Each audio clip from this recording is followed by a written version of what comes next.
Nifty fake breakout exposed, 26,000 से वापसी खरीदारी या धोखा, an explanation by Himalayan stocks Gurukul.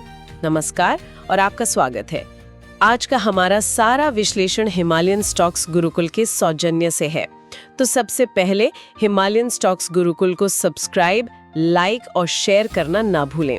और फाइनेंशियल फ्रीडम यानी अर्निंग्स थ्रू लर्निंग्स के लिए हिमालयन फ्रैक्शनल इन्वेस्टमेंट मॉडल और हिमालयन बास्केट इन्वेस्टिंग को जरूर फॉलो करें। तो आज की तारीख 11 फरवरी 2026 बाजार के लिए एक रोलर कोस्टर राइड से कम नहीं थी। निफ्टी ने 26,000 के उस जादुई आंकड़े को छुआ पर वहां टिक नहीं सका। तो सवाल यही है कि ये क्या था? एक नकली ब्रेकआउट, खरीदारी का मौका या फिर ट्रेडर्स के लिए एक धोखा? आज की इस चर्चा में हम आज के बाजार की कहानी को परत दर परत खोलेंगे। बिल्कुल, आज का दिन सिर्फ एक नंबर का खेल नहीं था। ये बाजार के बदलते हुए मूड को समझने का दिन था और हम यही समझने की कोशिश करेंगे कि इस हलचल के पीछे की बड़ी कहानी क्या है और भविष्य के लिए हमें क्या इशारे मिल रहे हैं। ठीक है, तो चलिए शुरू करते हैं दिन की सबसे बड़ी घटना से। निफ्टी का 26,000 के लेवल को छूना और फिर फिसल जाना। इसे स्रोत में फैंटम ब्रेकआउट कहा गया है, या फिर हुआ क्या? देखिए, फैंटम ब्रेकआउट का मतलब है एक छलावा, एक धोखा। बाजार ने एक बहुत बड़े मनोवैज्ञानिक स्तर को छुआ, जिससे ट्रेडर्स में एक जोश भर गया कि अब तो बाजार यहाँ से और ऊपर जाएगा। मतलब सबको लगा कि अब एक नई तेजी शुरू हो गई है। जी हाँ, और इसी उम्मीद में बहुत से लोगों ने खरीदारी की, लेकिन बाजार उस स्तर को बनाए नहीं रख सका और वापस 25,954 पर आकर बंद हो गया। तो जो लोग उस तेजी के पीछे भागे थे वो फंस गए बुरी तरह से। ये दिखाता है कि 26,000 का स्तर अभी एक बहुत मजबूत मनोवैज्ञानिक दीवार बना हुआ है। तो मतलब उत्साह के बाद निराशा। बाजार को नीचे खींचने में सबसे बड़ा हाथ किसका था? इस कहानी का विलन कौन था? इस कहानी का विलन साफ तौर पर आईटी सेक्टर था, इसमें कोई दो राय नहीं है। टीसीएस और इन्फोसिस जैसे दिग्गज, मतलब जो बाजार के स्तंभ माने जाते हैं, उनमें 3% तक की भारी गिरावट देखी गई। 3%? ये तो बहुत ज्यादा है। बिल्कुल, पूरा निफ्टी आईटी इंडेक्स 1.7% नीचे था और यही वो सबसे बड़ा वजन था जो निफ्टी को नीचे खींच रहा था। लेकिन आईटी सेक्टर अचानक विलन क्यों बन गया? महीनों से हम इसकी मजबूती की बातें सुन रहे थे। इसके पीछे देखिए, दो बड़े डर काम कर रहे हैं।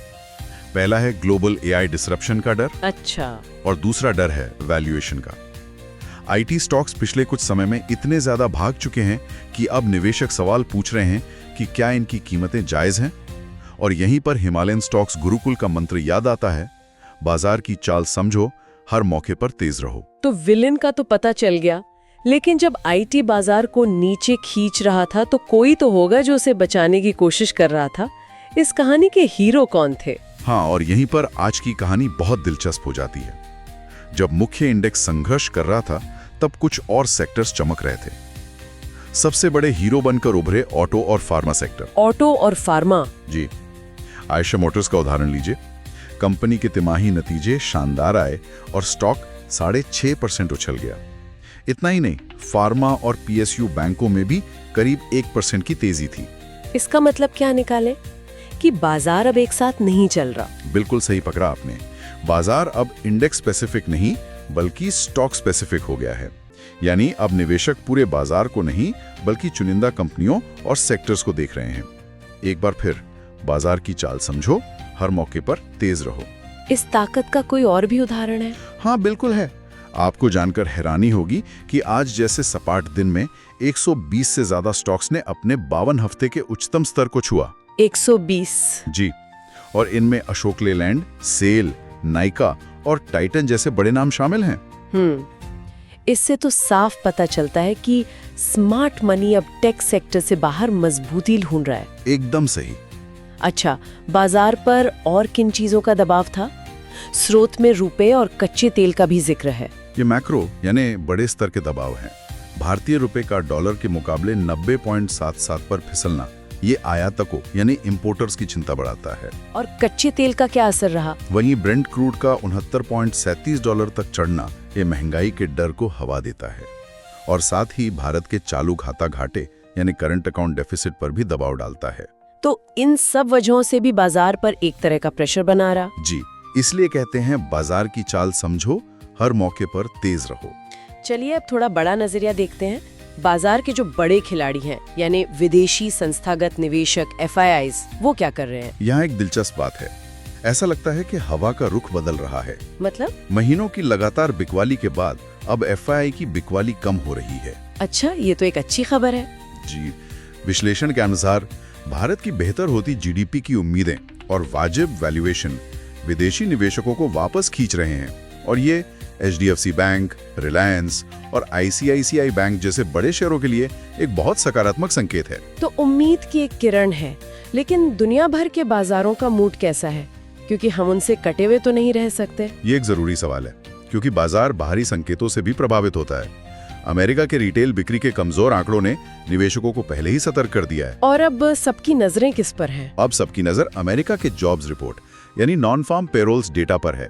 जब तक वहां से स्थिति साफ नहीं होती, दलाल स्ट्रीट कोई बड़ी दिशा तय करने से बच सकता है। तो ग्लोबल संकेत मिले जुले हैं। हाँ, एक बार फिर बाजार की चाल समझो, हर मौके पर तेज रहो। ठीक है, तो हमने दिन की कहानी, हीरो विलन और ग्लोबल संकेतों को समझ लिया। अब आते हैं सबसे जरूरी सवाल पर, इन सब का मतलब क्या है? अब सीधे हिमालयन स्टॉक्स गुरुकुल के अंतिम फैसले पर आते हैं। आज के लिए, इस हफ्ते के लिए और आने वाले समय के लिए क्या निष्कर्ष है? विश्लेषण इसे बहुत साफ तरीके से बताता है। सबसे पहले कल यानी 12 फरवरी के लिए इसे कंसोलिडेशन विद कैरेक्टर का दिन कहा गया है। इसका मतलब? इसका मतलब है कि बाजार एक दायरे में मजबूती से खड़ा रहा। बुल्स ने 25,800 को बचाया और बेयर्स ने 26,000 को पार नहीं करने दिया। IT विलन था, ऑटो हीरो। घबराहट नहीं, बस स्मार्ट रोटेशन। और इस पूरे हफ्ते के लिए यानी 14 फरवरी तक? इस हफ्ते बाजार के 25,700 से 26,200 के बीच रहने की उम्मीद है। अगली चाल अमेरिकन जॉब्स रिपोर्ट तय करेगी। सलाह है IT से बचें और ऑटो, फार्मा और कुछ चुनिंदा PSU बैंकों में गिरावट पर खरीदारी करें। बिल्कुल। और हाँ, बाजार की चाल समझो, हर मौके पर तेज रहो। ये तो हुई छोटी अवधि की बात। अगर हम थोड़ा आगे देखें, अगले 3 महीनों के लिए क्या तस्वीर बन रही है? अगले 3 महीनों यानी Q2 2026 के लिए नजरिया सतर्कता के साथ तेजी का है। मतलब कॉशियसली बुलिश। जी, FII लौट रहे हैं, वैल्यूएशंस ठीक हैं, चौथी तिमाही के नतीजे और सामान्य मानसून ये बहुत महत्वपूर्ण होंगे। और निफ्टी का लक्ष्य? निफ्टी का लक्ष्य अप्रैल 2026 तक 27,200 का है। सलाह यह है कि घरेलू कहानियों पर दांव लगाया जाए। यही तो है, बाजार की चाल समझो, हर मौके पर तेज रहो। और अगर हम और भी दूर की सोचें, पूरे अगले वित्तीय वर्ष 2026-27 के लिए क्या अनुमान है? इसे लचीलेपन और पुनरुद्धार का वर्ष यानी year of resilience and revival कहा गया है। भारत उभरते बाजारों में सबसे आकर्षक बना हुआ है। चुनाव के बाद का बजट और सरकार का खर्च यानी कैपेक्स बड़े शेयरों को गति देंगे। और लक्ष्य क्या रखा गया है? निफ्टी का लक्ष्य मार्च 2027 तक 29,500 का है। 29,500। ये तो यहाँ से एक बहुत बड़ी छलांग है। लंबी अवधि के लिए किन सेक्टर्स पर नजर रखने की सलाह है?